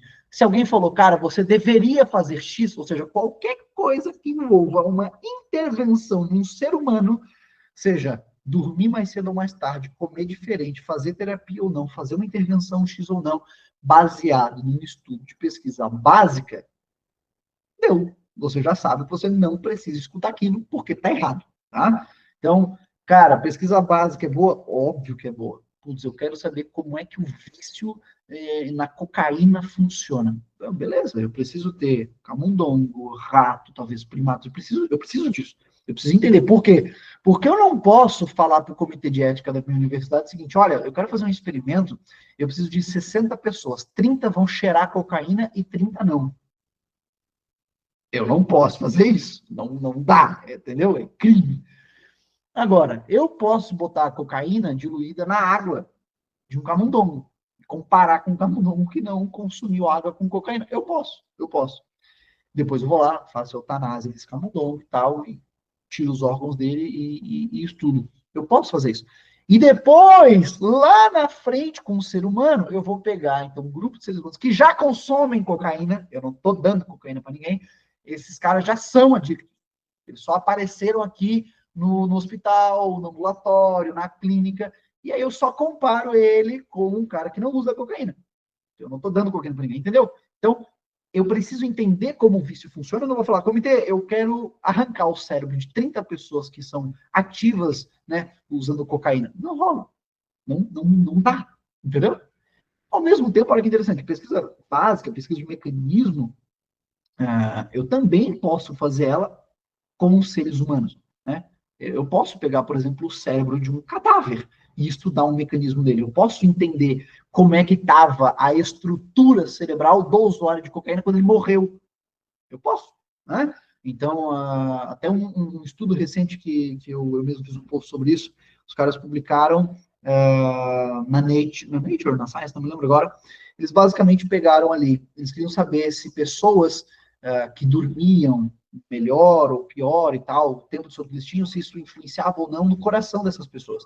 E quando, né, se eles teriam mais ou menos ataques cardíacos, eu não vou me lembrar agora, eles estudaram em camundongos, né, e viram, olha só, camundongos que dormem melhor, né, eles têm X coisa no coração, o coração deles costuma ser mais protegido com isso, isso e aquilo, e no cérebro deles, eles têm menos desse composto aqui. Show. Como é que a gente confirma isso em ser humano? Eu não posso abrir o coração do cara e ver se ele... Não posso. Mas eles entraram no comitê de ética, e quando alguém na cidade, né, morria, tá, por ataque né, teve um ataque cardíaco e morria, o necrotério, então, fornecia ali para esses cientistas a oportunidade de eles coletarem a amostra do coração e do cérebro dessas pessoas. Lembrei agora o estudo, eles basicamente queriam saber se dormir melhor fazia com que você... Não, minto. Eles queriam entender se o sono regenerava o coração. Lembrei. Obrigado por essa explicação aí, você que está assistindo. Basicamente é o seguinte, a teoria deles era, tipo, será que o sono é utilizado pelo corpo como uma forma de regenerar o coração pós ataque cardíaco, né? E eles confirmaram, aparentemente, essa teoria, como? Testaram nos camundongos, ok, faz sentido. No ser humano, morreu por ataque cardíaco? Coleta. Olha só, no cérebro do cara, eles estavam utilizando, tinha mais esse composto aqui, o que significa que o cérebro estava tentando induzir sono nessa pessoa para ele regenerar o coração, para ele tentar proteger o coração. Era pesquisa básica, eu entendi o mecanismo. Aparentemente, uma pessoa que tem um ataque cardíaco, ela vai sentir muito mais sono pós essa sobrevivência cedo, né? Tive ataque cardíaco hoje, fui para o hospital e tal, os próximos dias, aparentemente, eu vou dormir muito. Por quê? Porque o corpo aparentemente vai estar tentando proteger o coração. Ok, eu vou lá e eu confirmo isso com pesquisa básica. Eu não tenho que induzir ataque cardíaco nas pessoas para testar isso, né? Eu entendi o mecanismo. Fez sentido? Até porque a pessoa ela tem que ter uma noção do que ela pode fazer, porque também nem tudo dá para fazer experimentalmente, porque também tem claro, os limites da ética, mas também tem os limites do que a pessoa pode fazer. E às vezes tem pesquisa até que dura anos por causa disso. Qual é a pergunta? Felipe, antes de tu prosseguir, eu queria que tu comentasse também a respeito de limitações que a gente tem, porque acredito eu não, né? É muito observável que para fora há muito mais pesquisas. Por conta de quais motivos? O intelecto aqui é diferente. Eu acredito que talvez tenha isso, mas não por questões de intelecto, mas por questões também de comitê de ética. Aparentemente, eu não sei, tu me corrige se eu estiver errado, mas é que parece que o comitê de ética não permite que ofereçam dinheiro para as pessoas participar de experimentos. E o investimento também nas universidades federais é um tanto quanto duvidoso. Daí eu queria que tu me falasse um pouco sobre limitações e o porquê que aparentemente esses experimentos não acontecem tanto para cá quanto lá fora. Cara, baita pergunta também para a gente implementar, porque é o seguinte, eu vou depois terminar de explicar para você que está vendo esse podcast os tipos de pesquisa que tem e tudo mais, mas essa pergunta do Michael é muito boa. As pesquisas aqui no Brasil, elas não são, com todo respeito aos pesquisadores incríveis que a gente tem no Brasil, mas elas não são tão impactantes em massa no cenário mundial da ciência por falta de dinheiro, principalmente. Eu não vou nem te dizer porque a gente não pode oferecer dinheiro para pacientes, como se faz muito lá fora, porque aqui no Brasil o nosso povo ele é tão carente de saúde que é muito mais fácil eu fazer um ensaio clínico aqui no Brasil sem ter que dar benefício nenhum para os pacientes, do que talvez lá fora, dando incentivo para as pessoas, tá? Porque lá fora, velho, você tem que dar teu sangue para conseguir chamar gente para ter acesso, né, a algum tratamento ali para tu testar. Aqui no Brasil, o nosso povo, ele vai super atrás, tá? É só você ter a chance de abrir uma pesquisa num ambulatório que seja aqui no Brasil, num hospital que seja no Brasil, numa clínica aqui no Brasil, que tenha certeza que vai surgir gente pra caramba querendo fazer. Um exemplo prático disso, o mestrado do Rodrigo Riso eu não lembro agora se foi na UFMG ou na Unicid, ele fez um ensaio clínico no mestrado, e o mestrado é um período curto, tem 2 anos ali para fazer isso. Ele fez um ensaio clínico com 100 pacientes, 100 pacientes, assim, ó. Então, o povo brasileiro, quando escuta a palavra tratamento grátis, top, já é o suficiente. A grande questão é, você tem limitações, por exemplo, do CONEP. Então, no CONEP, né, que vai ali reger toda a estrutura que a gente tem nos comitês de ética, para você fazer uma pesquisa com seres humanos, um ensaio clínico, por exemplo, você tem que ter alguém no meio que seja, por exemplo, doutor, tá? Felipe, mas isso não atrapalha em nada. Cara, pode parecer esquisito, mas, por exemplo, a gente queria fazer um ensaio, se tudo der certo, a gente vai fazer, a gente vai conseguir passar pelo comitê de ética. A gente se organizou numa equipe sensacional para fazer um ensaio clínico randomizado num hospital de referência aqui da região. Cara, eu desenhei toda a metodologia do projeto, quem me convidou foi a própria reitoria da universidade, foi incrível, a gente foi lá e pau, fizemos um representante da universidade, uma psicóloga que terminou o mestrado na França, voltou para o Brasil, a gente se organizou, beleza, vamos passar pelo comitê de ética? Não, porque ninguém aqui tem doutorado. E aí, bom, a gente vai ter que achar alguém. O que essa pessoa vai fazer?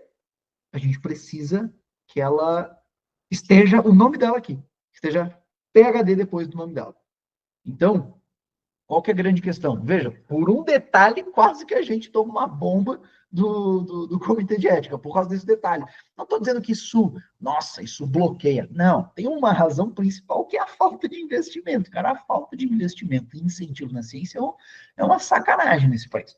Só para você ter uma noção, dá uma procurada, você que tem essa dúvida, vai no site, tá, do CNPq e procura para você ver de quanto que são as bolsas de pesquisa, tá, para os pesquisadores de maior nível aqui no Brasil, beleza? As bolsas ali, no máximo, ali entre 100 mil, 300 mil reais, se eu não me engano, 300 mil, tá? Se eu não me engano, o máximo é 200 mil, não me recordo agora, que você vai ali e aplica, né? Você vai ali, aplica o projeto de pesquisa, quando o edital abre no começo do ano e tal. Cara, com todo respeito, 300 mil reais, que fosse 500 mil reais, tá? Quando eu estava procurando um lugar para fazer o meu doutorado, eu estava procurando no departamento de psicologia da Universidade de Utah, nos Estados Unidos.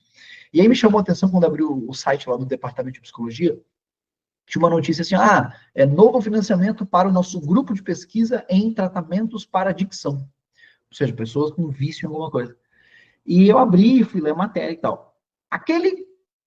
Você sabe aquele discurso do Clóvis de Barros, do tipo, cara, não, acho que é do Sérgio Cortella, não sei, que fala assim, sabe com quem você está falando? Cara, com quem? Com uma pessoa, num país, num continente, num planeta dentro, não sei lá quantos planetas, sabe que ele vai expandindo até você ver quão mínimo é a existência humana? Então, vamos fazer isso na versão ciência. O grupo de pesquisa em adicção do Departamento de Psicologia, do Departamento de Ciências de Saúde, da Universidade de Utah, dos Estados Unidos, tá? Só aquele grupo recebeu um financiamento para pesquisar novas intervenções para adicção maior do que o que o CNPq distribuiu na Bolsa Universal para o país. Aquele grupo de pesquisa ganhou essa grana para fazer ensaio clínico top.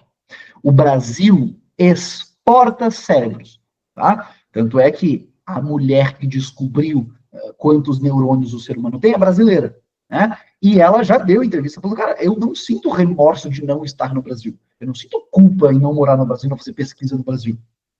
O fato dos pesquisadores brasileiros estarem indo para fora não é culpa deles, é culpa do Brasil. O governo e não facilita a pesquisa, não incentiva a pesquisa. Cara, as universidades federais são um lixão, com todo respeito. Com todo respeito ao estudante de graduação que jura que está salvando o universo em pichar a parede de uma universidade, as universidades parecem um cenário de guerra. Falta recurso, falta instrumento, aí o pesquisador brasileiro, ele precisa de um insumo para fazer um teste. O cara, sei lá, tá ali pegando um pedaço de cérebro e tal, no camundongo, ele tem que fazer um teste com algum reagente químico e tal. Irmão, até ele vai pedir isso. Aí até chegar a isso, putz, é um baita de um tempo. Então, tu tem que levar, às vezes, o teu próprio caderno e caneta. Tem uma pesquisadora que eu gosto muito de acompanhar, que ela faz o pós-doc dela na Harvard, e ela falando isso do tipo, no Brasil eu tinha que levar minha própria caneta pro laboratório.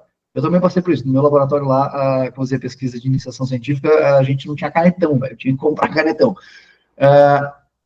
Ela chegou na Harvard e ela falou, velho, aqui eu cheguei, tinha um caderno, capa dura, top, com agenda, tudo dentro, todas as regras, instruções, tudo, como utilizar cada máquina no laboratório, não sei o quê, com o meu nome.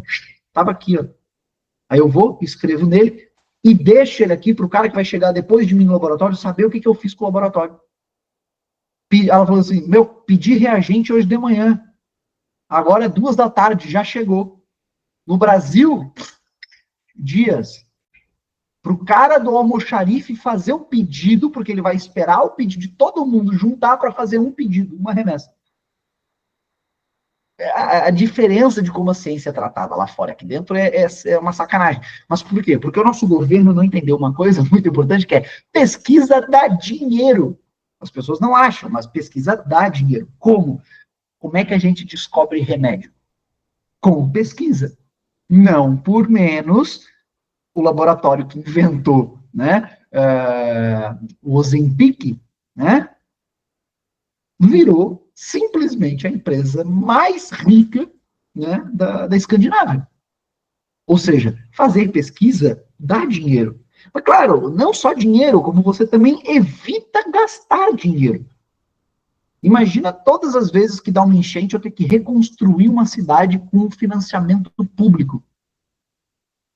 Eu estava num congresso de políticas públicas há uns meses atrás, e do meu lado, do lado do banner da minha pesquisa, tinha uma moça com uma proposta de como começar a implementar a estratégia de casas ribeirinhas no Amazonas, aqui na região do Vale do Itajaí, aqui em Santa Catarina. Regiões que alagam, cara, por que a gente não começa a construir casas que quando a água sobe, a casa sobe também? Cara, imagina a grana que o governo evita de ter que gastar em ter que reconstruir casa de todo mundo. Por que ninguém nunca pensou nisso antes? Bom, o pesquisador foi lá e pensou, putz, tem como fazer? Tem. Ele viu a viabilidade, então dá para fazer. Então, a diferença, ela com todo respeito, se dá ao dinheiro, cara. Se dá porque a gente não tem, quer dizer, a gente tem grana. A gente não bota grana nisso. Tá?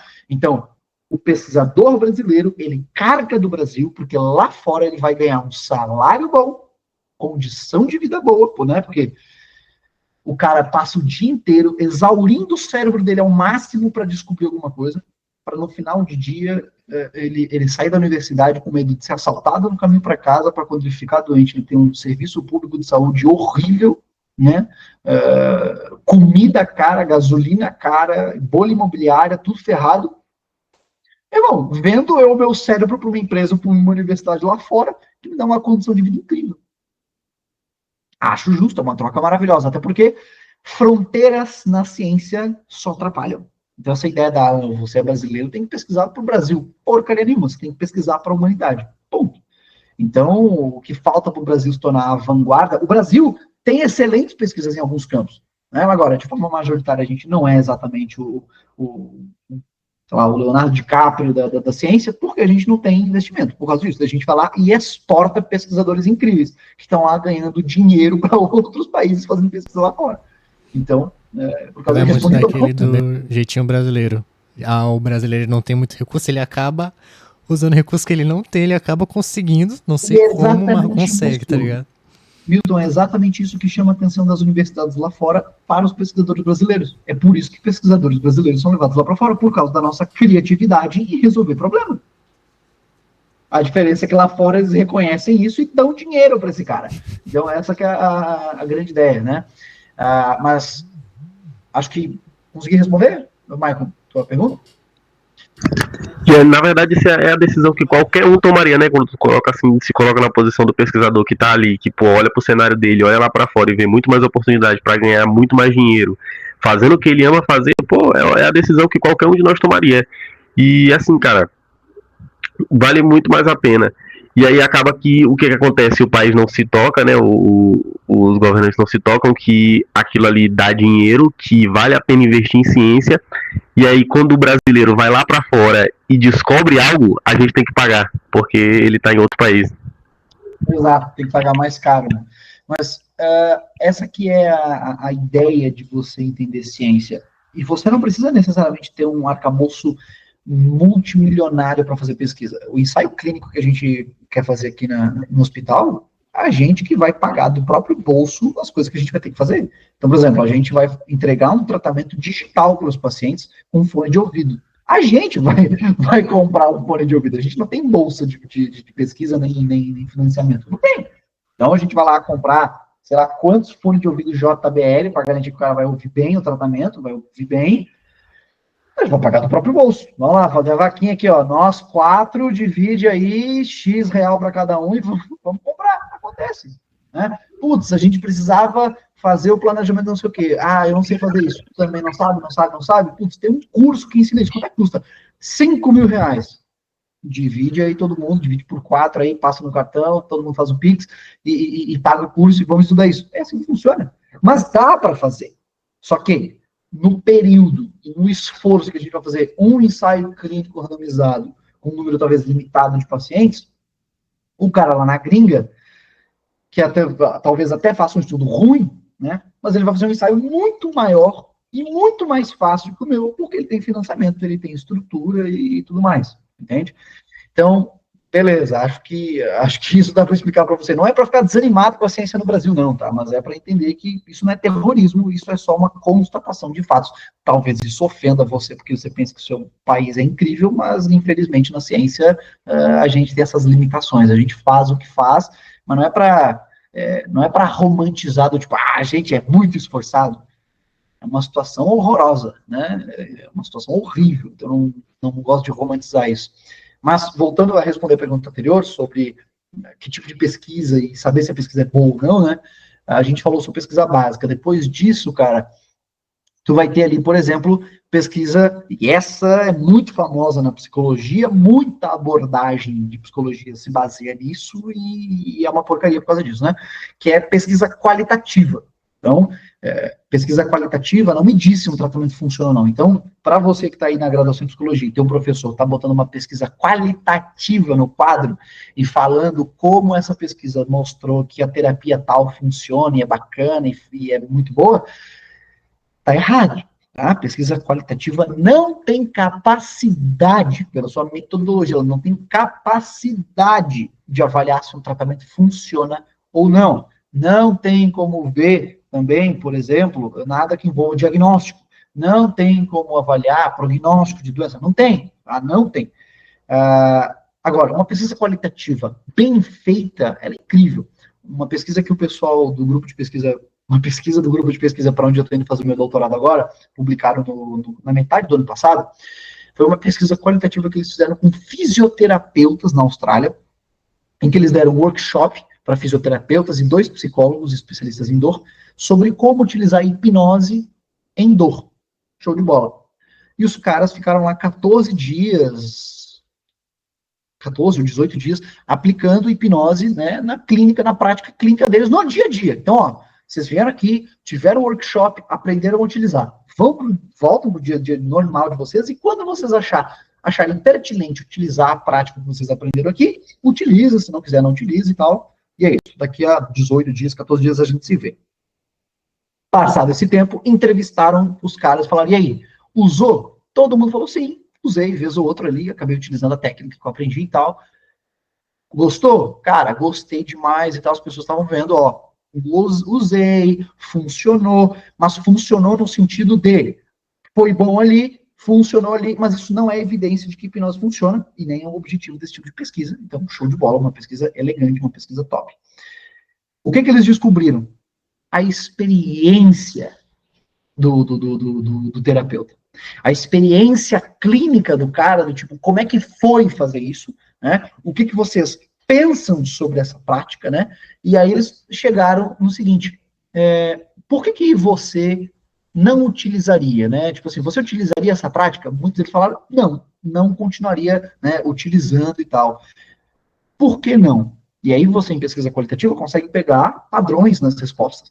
E uma questão levantada foi, porque eu tenho receio do que os meus pares, ou seja, do que os outros fisioterapeutas que trabalham comigo vão achar de mim.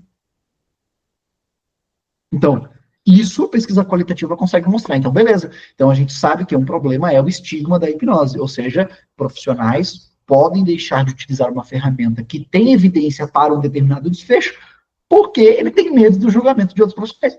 Pesquisa qualitativa serve muito bem para mostrar isso, né? Aí depois, nós temos os famosos estudos transversais.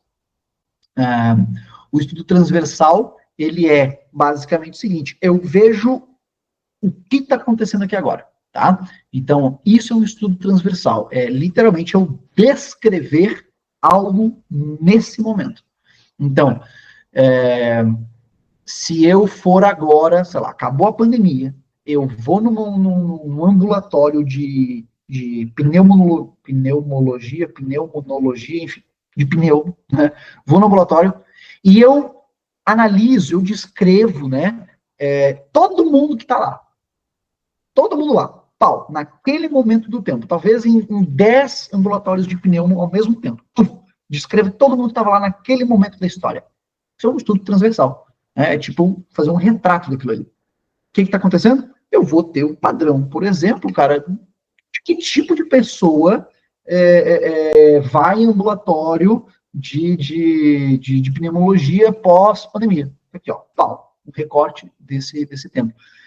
Ou eu faço uma enquete com os profissionais de pneumo, ou eu vou em 70 clínicas de coworking de psicólogos e eu entrevisto eles todos ali, eu descrevo eles todos ali e faço uma pesquisa com eles. Pronto. Para que me serve isso? Para eu saber prevalência, por exemplo. Saber a prevalência de um quadro clínico. Show de bola. Agora, estudo transversal, né, não me diz se um tratamento funciona ou não. Então, se o seu professor na graduação passou um estudo transversal e falou, olha só, entrevistaram aqui as pessoas que estavam passando por tratamento sei lá qual e elas estavam muito boas. Isso não serve para dizer se o tratamento funciona ou não. Aí depois nós temos o longitudinal, que é tipo um estudo transversal, só que repetido, no sentido de transversal eu coletei aqui, agora, nesse momento, e acabou. O longitudinal é eu fazer isso repetidas vezes. Então, eu fui, sei lá, eu peguei 1000 crianças com 5 anos de idade, né?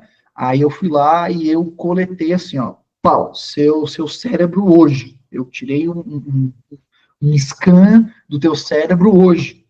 Aí eu fiz isso de novo daqui a 1 ano, de novo daqui a 5 anos, de novo daqui a 10 anos, 15 anos, 20 anos. Por quê? Porque eu estou avaliando a mesma coisa, tá? Ou não necessariamente, né, na mesma população, sei lá, crianças, sempre crianças, né? Eu estou sempre avaliando crianças nesse negócio. A ideia é, eu estou avaliando um mesmo desfecho, tá? Ao longo do tempo. Então eu quero saber o que acontece, tá? Então, não, na verdade, o exemplo que eu dei anterior, ele estaria errado. A gente sempre avalia a criança, teria que ser de fato a mesma população, porque eu quero saber o curso disso ao longo do tempo, né? Então, por exemplo, se bem que daria para fazer, mas desculpa, eu estou variando minha cabeça que já tem uma outra ideia. Mas a ideia é, por exemplo, se eu pegar 1000 pessoas com câncer de próstata, né, e todos eles têm 40 anos de idade, e agora, todo mundo com câncer de próstata. Eu quero saber, em 3 meses, 1 ano, 2 anos, 5 anos, se esse cara morreu ou não, por exemplo. Então, esse tipo de estudo longitudinal tem essa imagem na cabeça, tipo, longe, no tempo, né? Eu quero saber o que vai acontecer. Porque daí eu consigo saber o prognóstico dessa doença. Eu consigo saber, por exemplo, se tem um fator de risco para essa doença, ou para o desenvolvimento de alguma coisa, ou para o desfecho que eu estou avaliando. Eu quero saber, cara, por exemplo, a incidência de alguma coisa. E aí a gente tem um exemplo, eu sou de Santa Catarina, eu sou natal aqui, eu sou nascido e criado aqui em Itajaí, Santa Catarina. E aqui ficou muito conhecido mundialmente o chamado O Estudo de Itajaí, durante a pandemia, em que uns caras aqui se reuniram e eles fizeram um estudo, né, longitudinal com 88 mil pessoas. Cara, estudo animal, assim, né? Não, estudo é uma porcaria. Por quê? Porque os caras tentaram dizer que, ó, tomar ivermectina salva as pessoas, diminui a mortalidade por Covid em 90%. Uma coisa, absurda, salvadora, né? Mas é um estudo longitudinal. Não serve para isso. Ou seja, eles basicamente pegaram as pessoas aqui, ó, começaram a tomar ivermectina, depois mediram de novo para ver se as pessoas estavam morrendo ou se estavam vivas, e foi isso. Aí calcularam ali, ó, as pessoas estão vivas, então diminuímos aí a mortalidade em 90% com ivermectina. O estudo só esqueceu, por exemplo, de falar, as pessoas estavam sendo vacinadas. A gente começou, nesse mesmo período de tempo ali, começou a vacinação. E esqueceu, obviamente, o detalhe de que o cara só esqueceu todo o resto. Não, o próprio desenho do estudo não serve para isso. Mas, como eu queria politicamente induzir a minha ideia, a minha teoria, eu uso o tipo de estudo errado para a pergunta errada. Aí, o que realmente vai me dizer se um tratamento funciona ou não? E aí vocês da psicologia têm que se ligar muito nisso. Você tem que ir atrás de ler ensaios clínicos controlados, aleatorizados. Tá? O que é isso? É você pegar um grupo de pessoas, né, que é uma amostra que a gente chama de uma amostra representativa da população, né? Então, amostra e amostragem, né? Então, beleza, eu tenho aqui um grande grupo de pessoas, o Brasil, né? E eu quero saber se homens se beneficiam ou não, né, de terapia cognitivo-comportamental na depressão. Então, beleza, se eu quero saber se homens se beneficiam, então eu só vou poder coletar para fazer uma pesquisa homens. Então, eu vou pegar um grupo de homens, né?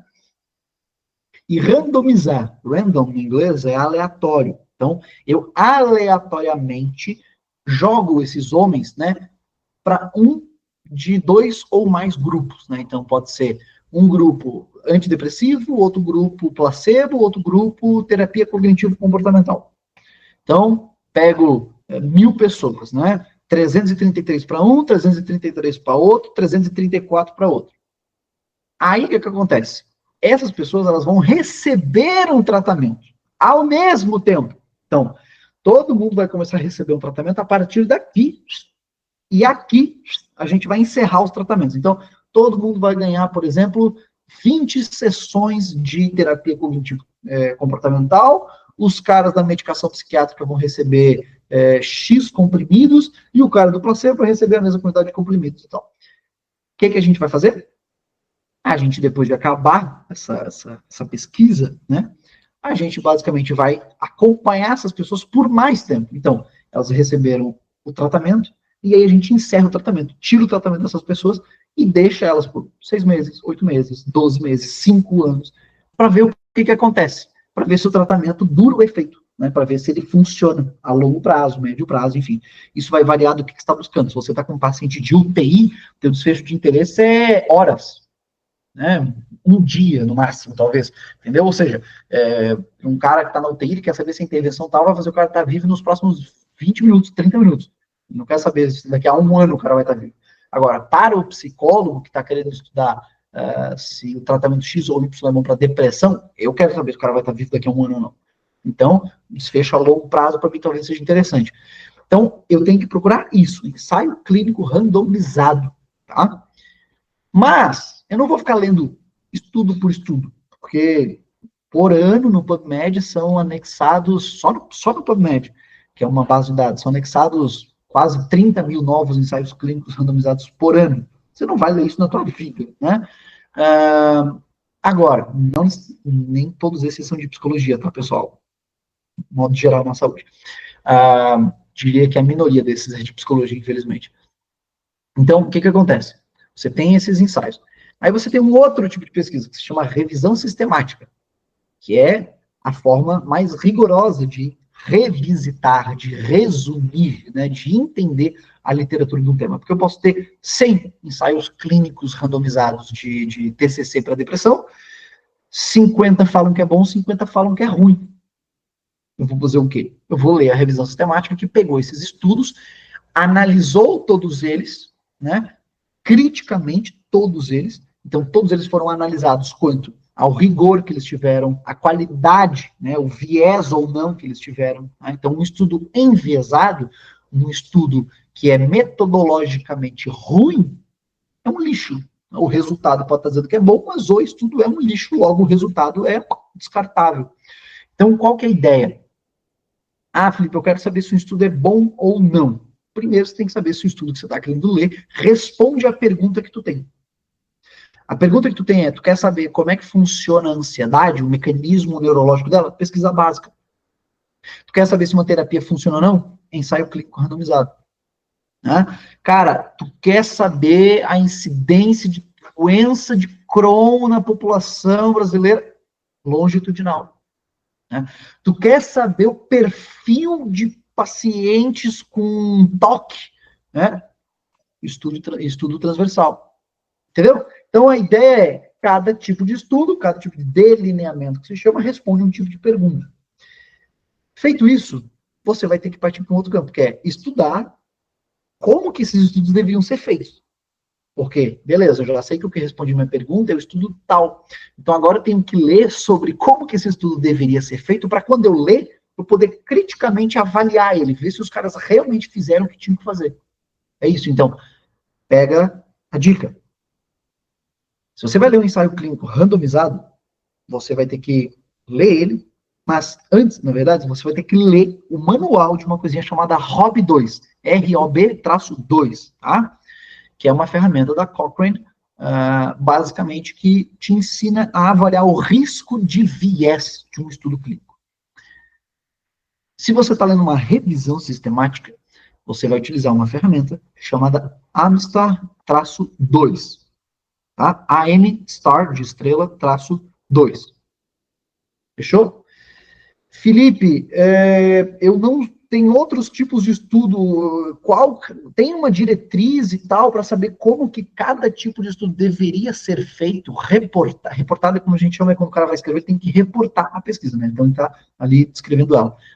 Você vai procurar uma coisa na internet chamada Equator Network. Lá vai ter o tipo de estudo e o tipo de diretriz que ele deveria ter seguido para ter sido escrito. Aquilo ali não diz se o estudo é bom ou não, só diz quanto à qualidade que o cara reportou o estudo. Mas se o reporte já é porco, já tem dado faltando para você saber se o estudo é bom ou não. Então, é um excelente caminho para você começar a estudar, entendeu? Então, a grande ideia é esse, eu não diria nem que esse é o básico da prática baseada em evidências. Esse é o básico da formação. Do tipo, eu tenho que me formar sabendo disso. Entendeu? Então, para você que está no curso de psicologia, eu diria que é isso, cara. Para você saber se o estudo que você está lendo é bom ou não, primeiro se preocupe em saber se o estudo que você está lendo é para o que você está procurando ou não. Sabe? Então, comece a ler sobre prática baseada em evidências, tá? Se você é da psicologia, já que o podcast é sobre psicologia, né? Eu tenho um capítulo de livro especificamente sobre isso. É um capítulo de livro, tipo assim, você não é da PBE, você é da psicanálise, Gestalt, não interessa. Você não é da PBE, sem problema. Seja bem-vindo à psicologia baseada em evidências. Eu tenho um paper lá só sobre isso, introduzindo você carinhosamente à PBE, tá? Então, os garotos aí podem, sei lá, montar o link do paper e tal, é de graça para você ler, tá bem? Já tá, é um projeto que eu tô de graça. É um capítulo de livro muito bom, eu vou deixar na descrição para vocês poderem acompanhar. E tem mais do que um, né? Tem outro também, só que o outro é sobre... Tem outro, é a parte evoluída. Então você leu o primeiro, já entendeu algumas coisas. Aí tu vai pro próximo. tá? Porque essa é uma outra coisa, fica aí a informação, tá? Se você fez terapia e melhorou depois da terapia, não necessariamente foi a terapia que te melhorou, mas esse é um assunto mais complexo, leia o primeiro paper e depois... Cara, eu ainda tinha muito assunto pra falar também, né? Uma pena que é relativamente pouco podcast, mas é bem maneiro estar conversando contigo, principalmente sobre ciência, cara, porque ciência é uma coisa que a gente não vê tanto, na verdade. Mano, tem uma coisa que me deixou... que eu já falei com os amigos meus, pô, e eu acho que na universidade, pelo menos na federal, é bem puxado mais pra parte de psicanálise. E tem aquelas conversas de que não tem ciência, mas bastante da ciência ela é puxada mais pra revisão bibliográfica. É umas coisas também mais puxada pra filosofia do que pra ciência em si, daquela da aplicabilidade. Porque quem é da análise do comportamento vai fazer mais pesquisa, querendo ou não com modelo animal, pode até fazer revisão de literatura, mas vai sempre puxar pra esse lado de uma coisa diferente, entendeu? Do que... a ciência ainda tem vários campos que a gente podia ter falado, muita coisa para aplicar, porque, por exemplo, assim, é completamente diferente, como tu falou, a gente é da área da saúde, que é uma coisa diferente do que uma pessoa que faz pesquisa no campo da geografia, uma pessoa que faz pesquisa no campo da matemática, que é outros 500, é uma coisa completamente diferente e até chega a confundir, porque tu fala de ciência, tu não fala de uma ciência, mas tem várias ciências. E só do campo da saúde, isso aí que tu falou já é enorme, cara, não tem nem como, tem nem comparação com... imagina das outras áreas, pô. Imagina uma pessoa que vai saber um pouco de tudo, não vai saber nada de nada. Vai ser até engraçado falando uma coisa dessa. A grande ideia, cara, para entender a ciência é inicialmente entender o que não é ciência, porque o nosso cérebro, ele é naturalmente produzido para se basear no que a gente chama de modelo indutivo, né? Ou seja, eu vejo algo, eu vejo um resultado e aí eu tiro uma indução daquilo. Eu falo, olha, eu vi nuvens escuras no céu, choveu depois, logo toda vez que tem nuvens escuras no céu, vai chover. Isso é um método indutivo, né?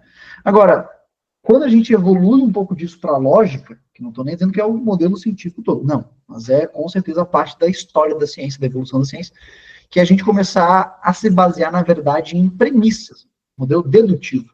Tipo, olha, tem nuvens escuras no céu, literalmente agora estou olhando, realmente tem umas nuvens escuras no céu. Outras vezes que tinham nuvens escuras no céu, choveram. Logo, ou seja, olha, eu tenho uma informação, eu já tenho uma premissa que está dando um reforço para a minha ideia, eu posso chegar a uma conclusão. Existe a probabilidade, a alta probabilidade de chover, né? E a gente pode usar isso para a saúde também, do tipo, cara, sei lá, fumar faz mal, né? E pode parecer bobo, né? Tipo, óbvio que fumar faz mal. Mas se tu perguntar para alguém assim, cara, me explica o porquê que fumar faz mal. Quais as premissas que tu tem? Quais empilhamentos de argumentos tu tem para dizer que fumar faz mal? Essa é a ideia que a gente tem que trazer para a psicologia, porque é desconfortável, mas você tem que entender uma coisa. Acadêmico de psicologia que está estudando tudo aqui. É impossível que todo mundo dê uma explicação sobre a mesma coisa e ninguém esteja errado. Então não tem como a gente estar falando sobre a mesma coisa, você com a sua abordagem, eu com a minha abordagem, o outro com a abordagem dele, o outro com a outra abordagem, e nós 4 estejamos certos. É logicamente impossível. Alguém tem que estar certo e alguém tem que estar errado. Né? Então, a ideia da ciência é justamente essa, você ir empilhando argumentos e evidências, né, para que você tente refutar uma verdade provisória para que você construa uma verdade melhor. Né, que também é provisória, essa é a grande ideia, né? Então, acho que é isso, cara. Eu sei que esse primeiro papo, ele foi curto, né? Mas eu acho que se quem escutou o podcast de hoje, cara, ir atrás de simplesmente ler sobre os tipos de estudo e para que eles servem, já vai dar um excelente adianto na tua vida. E fica o aviso final sobre os tipos de estudo que eu acabei esquecendo. Revisões sistemáticas servem para responder uma pergunta. Fica essa especificidade. Qual a função de uma revisão sistemática? Responder uma pergunta. Não é recomendar algo, não é responder uma pergunta. Ponto. Tanto é que você pode pegar, por exemplo, a Academia Americana de Medicina do Sono, eles queriam publicar uma diretriz clínica, ou seja, um corpo de pesquisadores, tá, que se reúne, clínicos, e fazem recomendações. Olha, a gente recomenda que os médicos façam tal coisa. Para fazer isso, eles fizeram primeiro uma revisão sistemática. Ó, responderam a dúvida. Qual é o tratamento X, né, mais adequado para X problema do sono? Fizeram e responderam. TCCI. Aí depois foi a recomendação num outro tipo de pesquisa, que é feito para recomendar. Então, se você tenta pular linhas, tenta pular cerca, tenta pegar uma coisa e fazer coisa demais, você está tentando ultrapassear e não é assim que funciona. Tu deixou a recomendação aí do livro O que é Ciência e o teu capítulo também, né, sobre PBE. Ó, é esse o livro para quem está interessado. Esse livro é o que ele recomendou lá no começo do podcast, para quem ainda não tinha percebido. E o teu capítulo do livro, né? Tem mais alguma recomendação que tu tenha a deixar aqui pro pessoal? Tenho uma leitura obrigatória para todo estudante de psicologia que quer, de fato, ter uma prática baseada em evidências, vai ter que passar por isso daqui. É esse livro aqui, Epidemiologia Clínica, do Grant Fletcher. Tá? Esse aqui está empacotado porque eu tenho 2 desses. O outro está ali com as minhas anotações, esse aqui eu tenho empacotado. Então, não estou conseguindo achar na estante agora de novo. Então, a ideia é, essas 3 literaturas vão com certeza mudar a vida de vocês dentro da psicologia. Afinal, o que é ciência, para vocês entenderem sobre ciência. O meu capítulo, para vocês entenderem o que é prática baseada em evidências, e epidemiologia clínica, para vocês aprenderem de fato como usar um artigo científico na prática de vocês. Porque, cara, hoje cedo, né, foi publicado, por exemplo, o novo critério diagnóstico de obesidade. Quem atendia paciente de obesidade até ontem estava atualizado. A partir de hoje está desatualizado. É bizarro, assim funciona. E eu tenho certeza que daqui a 1 ano, 2 anos, 3 anos, 5 anos, vai ter gente que ainda não vai ter lido o paper que saiu hoje de manhã. Então, essa é a ideia. A atualização é constante. Mas, se todo artigo que você pega para ler, você acredita no resultado do artigo, então todo artigo que diz que negros são inferiores, que homossexuais são endemoniados, esses artigos existem, estão publicados, você vai ter que dizer que está certo, então, porque você não sabe diferenciar o que é um artigo ruim de um artigo bom. Então, se todo artigo está certo só porque está publicado, a ciência é inútil, né? Nem todo artigo, no caso, é científico. Alguns são muito mal embasados ou têm uma metodologia horrível, né? Então, já encerrando logo por aqui, muito obrigado, Felipe, por ter participado aqui com a gente do Psicotalk, de ter batido esse papo bem maneiro, muito tranquilo, bem descontraído, na verdade, falando sobre ciência, porque acho que é uma coisa muito importante, tanto para quem é da área de psicologia, mas muito também para quem é da área da saúde, né? Então, eu deixo aqui um agradecimento a você, Felipe, ao pessoal que também está assistindo aqui, acompanhando o Psicotalk. E se puder também deixar um comentário do que achou, do que vocês querem também trazer ideias do episódio mesmo, vocês podem deixar aqui. E façam suas considerações, Maicon, Felipe. Cara, eu acho que esse episódio, as 2 palavras que definem vai ser empolgação para uns e desconforto para outros, porque tu se alinhar a algo que você não está acostumado, que é desconhecido, às vezes gera um certo desconforto. E para uns que já sabem que esse é o caminho, gera uma certa empolgação para que você continue indo por ali, porque você sabe que vai dar bom. E assim, cara, quero só agradecer o Felipe, agradecer o Pablo e o pessoal de casa que está assistindo. Obrigado, foi um episódio muito produtivo. Eu particularmente estou carregando uma bagagem aqui imensa desse papo e espero que vocês também. Então, obrigado, Felipe, e, cara, muito obrigado pela participação, que futuramente ele ocorra alguma vez. Com certeza, cara. Obrigado pelo convite. Foi muito bom bater esse papo também. E é isso. Estou à disposição aí de quem tiver alguma dúvida, pode me mandar no Instagram. E no mais, é isso, cara. Sucesso para vocês. Espero que vocês se formem logo e sejam excelentes profissionais. E, de fato, tenham uma prática baseada em evidências, porque o cenário brasileiro está uma decepção. Então, temos que melhorar isso. Fechou? Valeu.